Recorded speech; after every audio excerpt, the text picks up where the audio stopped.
Hallelujah. प्रभु की महिमा हो। प्रभु यीशु मसीह के मधुर नाम में आप सबों को जय मसीह की। Good morning. सुबह हो चुकी है। याद है ना आपको आज कौन सा दिन है? आज रविवार है, प्रभु का दिन, पुनरुत्थान का दिन।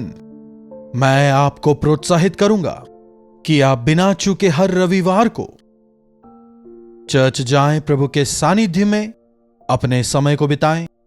विश्वासियों के नाते हम सबों के लिए यह काफी आवश्यक है।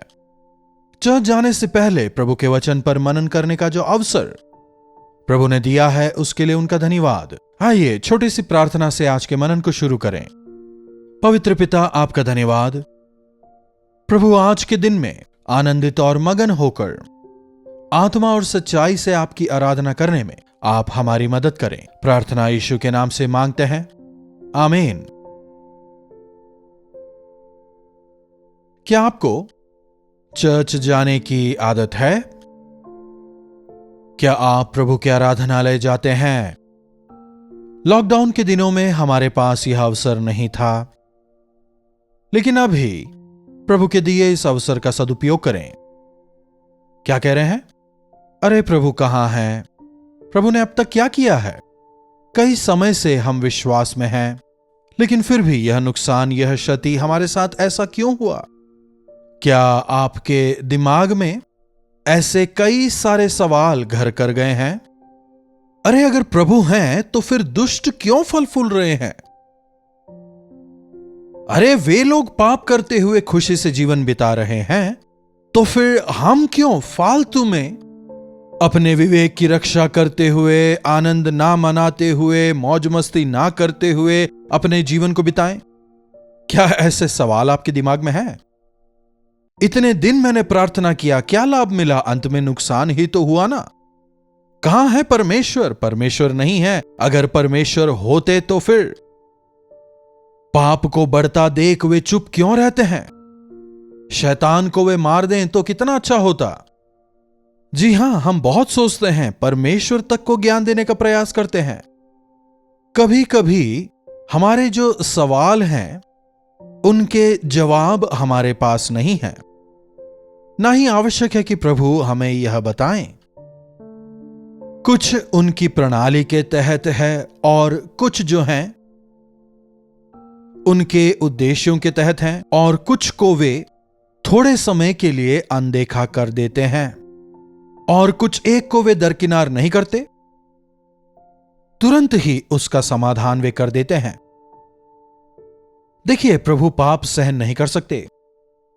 यह केवल उनका अनुग्रह और प्रेम ही है कि हम अब तक बचे हुए हैं। जब आप इतिहास को देखते हैं, बाइबल पढ़ते हैं, हम समझ सकते हैं यदि प्रभु का क्रोध भड़का, हम सहन नहीं कर पाएंगे। नूह के दिनों में जब पाप बढ़ गया था, क्या उन्होंने उसे सहन किया? जी नहीं, उन्होंने उसे सहन नहीं किया। उन्होंने जल प्रलय से सब कुछ मिटा दिया था। केवल नूह और उसका परिवार धार्मिकता की वजह से बचाए गए। वैसे ही सोदोम गोमोरा के निवासी जब भटका हुआ जीवन बिता रहे थे, भयंकर पाप में खाना पीना, मौज करना, पुरुष पुरुषों के संग, स्त्री स्त्रियों के संग कामुक होकर व्यवहार करते थे, उस दौरान पवित्र परमेश्वर क्या करते हैं? क्या चुप रहते हैं? बिल्कुल नहीं। आग बरसाकर सब कुछ नष्ट कर देते हैं। कई जगह हम बाइबल में देखते हैं जब लोगों ने प्रभु का विरोध किया, जब वे प्रभु को भूल गए, शैतान के गुलाम बनकर उसके अधीन होकर कईयों को बर्बाद जब लोग कर रहे थे, प्रभु ने उन्हें नाश कर दिया। अगर आज आप और मैं जीवित हैं, इसलिए नहीं क्योंकि हम पवित्र हैं, बिल्कुल नहीं। केवल इतना कि वे हमारे प्रति सहनशील हैं, इसीलिए। अगर आज यह संसार मौजूद है तो उनके अनुग्रह और सहनशीलता की वजह से, उनके प्रेम की वजह से। परमेश्वर से क्रॉस क्वेश्चन करने के हम बिल्कुल योग्य नहीं हैं। परमेश्वर से क्रॉस क्वेश्चन करने के बजाय अगर हम उनके सामने अपने आप को नम्र करें तो उनकी योजनाओं को समझ पाएंगे। वचन कहता है, उनके डरवैये उनके रहस्य जानते हैं। जो उनके डरवये हैं, जो उनका भय मानते हैं, उन्हें वे अपने भेदों को बताते हैं। पर जो उन पर विश्वास नहीं करते, अगर वे उन्हें बताएं तो भी क्या वे उन्हें समझ आएंगे? देखिए, बाइबल से एक वचन मैं आपको बताना चाहूंगा, जरा देखिए। व्यवस्था विवरण की पुस्तक 29वें अध्याय की 29वीं आयत। गुप्त बातें हमारे परमेश्वर यहोवा के वश में है। गुप्त बातें हमारे परमेश्वर यहोवा के वश में है। अरे वो ऐसा क्यों हुआ, अरे ये इस प्रकार क्यों हुआ, ऐसे सवाल जो समझ नहीं आते, उसके जवाब हैं, कारण हैं, लेकिन वे सभी प्रभु के पास हैं। वे जो करते हैं भलाई के लिए करते हैं, बुराई के लिए नहीं। वे जो करते हैं न्याय से ही करते हैं, अन्याय नहीं करते। उनकी बातों को बेहतरी से समझ पाने के लिए आवश्यक है कि हम उन पर अपने विश्वास को लाएं। किसी भाषा में बात करने के लिए उस भाषा को सीखना होगा ना। किसी देश की परंपरा या रीति रिवाज को अगर हमें जानना है तो पहले सीखना पड़ेगा ना। प्रभु के मन को यदि हमें समझना है तो पहले हमारा मन रूपांतरित होना है ना। परमेश्वर की प्रणाली, उनके उद्देश्य, उनकी योजनाओं को यदि हमें समझना है, हमारे विश्वास को उन पर लाना होगा ना। प्रभु से अनावश्यक सवाल ना करें। ना समझें कि आप प्रभु से बेहतर जानते हैं। कुछ लोग हैं जो चर्च जाते हैं और वहां बैठकर भी, अरे क्या ये पाससा प्रचार कर रहे हैं, कहां है बाइबल में, कहां ये लिखा है, कहते हुए वचन सुनते रहते हैं। ऐसे लोगों के हृदय कठोर होते हुए हमेशा ऐसे ही रहते हैं। मैं कौन हूं उनके सामने, उनके वचनों के सामने? वे भले हैं, वे जो करते हैं भलाई के लिए, अच्छाई के लिए, सच्चाई के लिए। यीशु मसीह ने चालबाजी नहीं की, कोई जादू टोना नहीं किया था। सृष्टि सच्चाई है, यू कैन सी दैट। उन्होंने जिस किसी चीज की रचना की, साइंटिफिकली भी वे सब कुछ सही है, आज प्रूव हो रहा है। इसे समझने में सैकड़ों साल लग गए। अनंतकाल के परमेश्वर ने जो कुछ किया है, सब कुछ बिल्कुल ठीक किया है। सृष्टि की रचना के बाद अच्छा है, अच्छा है, अच्छा है, उन्होंने हमें याद दिलाया। हमारे प्रभु हमेशा भलाई ही करते हैं, बुराई नहीं। लेकिन कई बार उनकी भलाई हमारे लिए बुराई में बदल जाती है, उनकी अच्छाई हमारी हानि में बदल जाती है। कारण हमारी अनाज्ञाकारिता, हमारा अविश्वास, हमारी निरंकुशता। अगर आपके जीवन में चमत्कार नहीं हो रहा, मतलब आप विश्वास नहीं कर रहे। यदि अपने जीवन की समझ आज आप में नहीं है, मतलब आप अपने आप को समर्पित नहीं कर रहे। गुप्त बातें हमारे परमेश्वर यहोवा ही के वश में है, परंतु जो प्रकट की गई हैं वे सदा के लिए हमारे और हमारे वंश में रहेंगी, इसीलिए कि इस व्यवस्था की सब बातें पूरी हो जाएं। मतलब व्यवस्था की जो बातें हैं उनका पालन करते हुए बढ़ने के लिए, परमेश्वर की आज्ञा मानते हुए जीवन बिताने के लिए उन भेदों को हम पर प्रकट किया गया है। परमेश्वर के भेद उनके भक्तों पर प्रकट किए गए हैं। विभिन्न परिस्थितियों में, विभिन्न समयों में परमेश्वर अपने मन को, अपने उद्देश्यों को, अपनी गूढ़ बातों को, जो उनके डरवये हैं उन पर, जो उन पर विश्वास करते हैं उन पर, समय समय पर वे प्रकट करते रहते हैं। प्रभु आपके मन को, आपके भेदों को समझने की स्थिति में मुझे ऊंचा उठाएं। ऐसा पूछने के बदले यह क्यों हुआ, वो क्यों हुआ, आपने ऐसा क्यों किया, वैसा क्यों किया कहकर परमेश्वर के विरुद्ध खड़े होते हैं, बलवा करते हैं, तो हम उनके मन को, उनकी सत्यता को नहीं पहचान पाएंगे। रोमियो को लिखी गई पत्री में एक और बात है, देखिए रोमियो की पत्री 9वां अध्याय उसकी 20वीं आयत। हे मनुष्य, भला तू कौन है जो परमेश्वर का सामना करता है? हे मनुष्य, हे मनुष्य, हम मनुष्य हैं, वे परमेश्वर हैं। वे अनंत हैं और हमारा अंत निश्चित है। परमेश्वर की महिमा को, उनकी धार्मिकता को हमने खो दिया है। सब पापी हैं और परमेश्वर की महिमा से रहित हैं। हमें परमेश्वर ने अपने स्वरूप में, अपने आकार में बनाया था। पूरी भूमि पर राज्य करने के लिए, उसे अपने अधीन करने के लिए उन्होंने हमें अधिकार दिया था। लेकिन मनुष्य परमेश्वर के दिए हुए उस अधिकार को खो देता है। शैतान के जाल में फंसकर परमेश्वर के योजना को बर्बाद कर देता है। हे मनुष्य, तू कौन है जो परमेश्वर का सामना करता है? तू कौन है?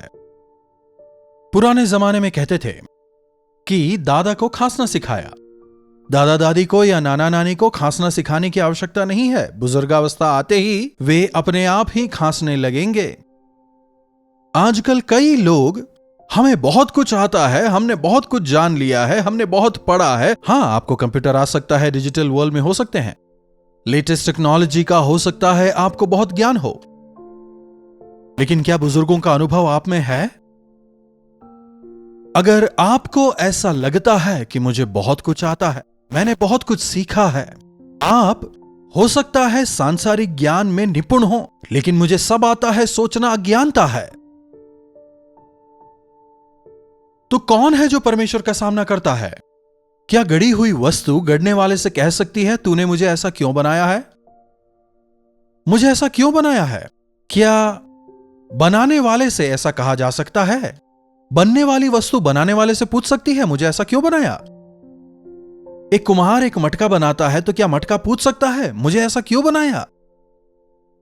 मुझे लंबा बनाए बिना गोल क्यों बना दिया? क्या ऐसा पूछ सकता है? मुझे छोटा बर्तन क्यों बनाया तूने, बड़ा बर्तन क्यों नहीं बनाया? क्या पूछ सकता है? मेरी गर्दन को यहां पर तूने क्यों झुकाई? क्या पूछ सकता है? अगर मिट्टी कुम्हार के हाथों में समर्पित हो जाए, एक आकार को मन में रख बर्तन बना रहा है, हर बर्तन से उसका एक उद्देश्य है, हर एक बर्तन उसके लिए उपयोगी है। घर में बहुत से बर्तन होते हैं, तो प्रभु जो कि हमारे कुम्हार हैं, अलग अलग रूपरेखा हमें देकर उनकी महिमा करने की वे इच्छा हमसे रखते हैं। इसे समझे बिना हम एक दूसरे से तुलना करने लगते हैं, परमेश्वर से ही सवाल जवाब करने लगते हैं। यह आदत बन चुकी है। क्या गढ़ी हुई वस्तु गढ़ने वाले से कह सकती है कि ऐसा तूने मुझे क्यों बनाया? क्या कुम्हार को मिट्टी पर अधिकार नहीं कि एक ही लौंदे में से एक बर्तन आदर के लिए और दूसरे को अनादर के लिए बनाए? सृष्टि करने वाले परमेश्वर का आप जो सृष्टि हैं, उस पर अधिकार नहीं है? बिल्कुल है। कई बार हम, पिता आप मेरे अधिकारी हैं, मेरे सृष्टिकर्ता हैं, मुझे क्यों बनाया बताओ पूछने के बजाय, मुझे आपने ऐसा क्यों बनाया प्रभु, ऐसे पूछना हमारे लिए कितना भला होगा। हम कलीसिया में संगति करने इसलिए जाते हैं कि हम मसीह के समरूपता में बढ़ते चले जाएं। कुछ लोगों को लगता है उन्हें बहुत आता है और वे प्रभु को सिखाने लगते हैं। प्रभु, क्या आपको पता है इस संसार में क्या हो रहा है?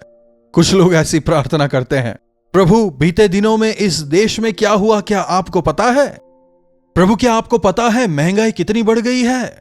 प्रभु, इस संसार में अनाज्ञाकारिता कितनी बढ़ गई है, आप जानते हैं?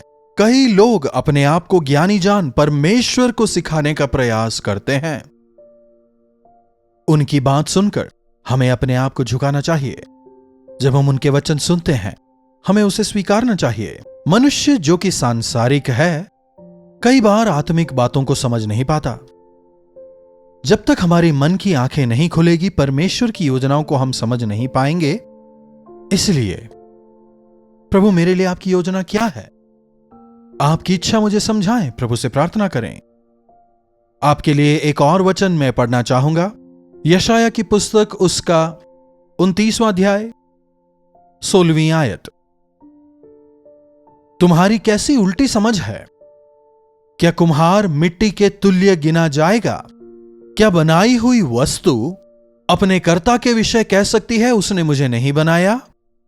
क्या रची हुई वस्तु अपने रचने वाले के विषय कहे कि उसमें कुछ बुद्धि नहीं? क्या लिखा है? बनी हुई वस्तु बनाने वाले से क्या पूछ सकती है, तूने मुझे ऐसा क्यों बनाया? क्या कह सकती है? क्या रची हुई वस्तु अपने रचने वाले से कह सकती है कि उसमें समझ नहीं है? कैसी बुद्धिहीनता! अरे परमेश्वर में समझ नहीं कहते हुए कुछ लोग अपने आप को काफी समझदार समझते हैं। अरे कोई परमेश्वर नहीं है। कोई कहता है हम तो बंदर से आए हैं, कोई कहता है हम पवन से निकले हैं। कैसे हो सकता है? वचन कहता है मां के गर्भ में रूपित होने से पहले परमेश्वर की आंखें तुझ पर है। सुनिए, परमेश्वर की महानता के सामने, उनके महाज्ञान के सामने, इस अज्ञानी हृदय के साथ, सीमित ज्ञान के साथ में हम परमेश्वर की असीमितता को नहीं नाप सकते। अगर आप समझ नहीं पाते तो चुप रहें, ज्यादा समझदार ना बने। जो मुंह में आता है कहकर प्रभु को नीचा ना दिखाएं। प्रभु स्तुति के योग्य हैं, निंदा के योग्य नहीं। आज कई ऐसे लोगों को हम देखते हैं जिन्होंने बाइबल बहुत पढ़ा है, विश्वास में भी थे, लेकिन आजकल परमेश्वर से सवाल करते हैं, प्रभु ऐसा मेरे साथ आपने क्यों किया? अज्ञानतावश आत्मिक तौर पर पतित होकर वे परमेश्वर से ही सवाल करने लगते हैं। जिस प्रकार वचन में कहा गया है, अंत के दिनों में लोग बाहरी आत्मिकता को दिखाएंगे, बिल्कुल उसको पूरा होते हुए आज हम लोग देख सक रहे हैं। इसीलिए टूटे हुए मन से हम परमेश्वर के सामने आए, उनके वचनों पर विश्वास करते हुए आगे बढ़ें। यदि आप परमेश्वर के भेदों को जानना चाहते हैं तो घुटनों पर आकर उनसे प्रार्थना करें। समर्पित होकर, आज्ञाकारी होकर परमेश्वर के सामने नम्र और दीन होकर अपने हृदय को रखें। अद्भुत तौर पर उनके प्रेम को, उनके भेदों को, उनके रहस्यों को, उनकी योजनाओं को आप समझ पाएंगे। प्रार्थना। महापवित्र परमेश्वर, एक टूटा हुआ मन, सीखने की इच्छा, आपसे सुनने की आशा आप हम में से प्रत्येक को दें प्रभु। हाँ प्रभु, इस संसार में कई सवाल हैं जो आज हमारे मनों में उठते हैं। धर्मियों को बाधित होते हम देखते हैं, आपके विश्वासियों को परेशानियों में हम देखते हैं, दूसरी ओर पापियों को बढ़ते हुए, उनको वृद्धि करते हुए हम देखते हैं प्रभु। लेकिन जैसे आपका वचन कहता है, दुष्टों का विजय क्षणिक है। प्रभु, तात्कालिक जयों को पाकर उन्हें जयवंत देख हम आप पर अपने विश्वास को खो ना देने पाए प्रभु, बल्कि आपके विश्वास में दृढ़ होकर आगे बढ़ने का अनुग्रह हम में से प्रत्येक को दें। प्रार्थना यीशु के नाम से मांगते हैं, आमीन। अब हमारे पिता परमेश्वर का प्रेम, प्रभु यीशु का अनुग्रह, पवित्र आत्मा की संगति और सहभागिता हम में से प्रत्येक के साथ आज, कल और सर्वदा बनी रहे। आमीन। प्रभु की महिमा हो। हर हफ्ते चर्च जाएं, अपने हृदयों को तैयार करें और वचनों को सुने। प्रभु के भेदों को आप जानने पाएंगे। यदि आप चाहते हैं कि हम आपके लिए प्रार्थना करें तो अपने प्रार्थना विषयों को आप 9884907779 पर उन्हें भेजें। हम अवश्य आप सबों के लिए प्रार्थना करेंगे। प्रभु आप सबको आशीष दें। कलवरी दर्शन, ये है प्रेम के दर्शन, यीशु प्रेम के दर्शन।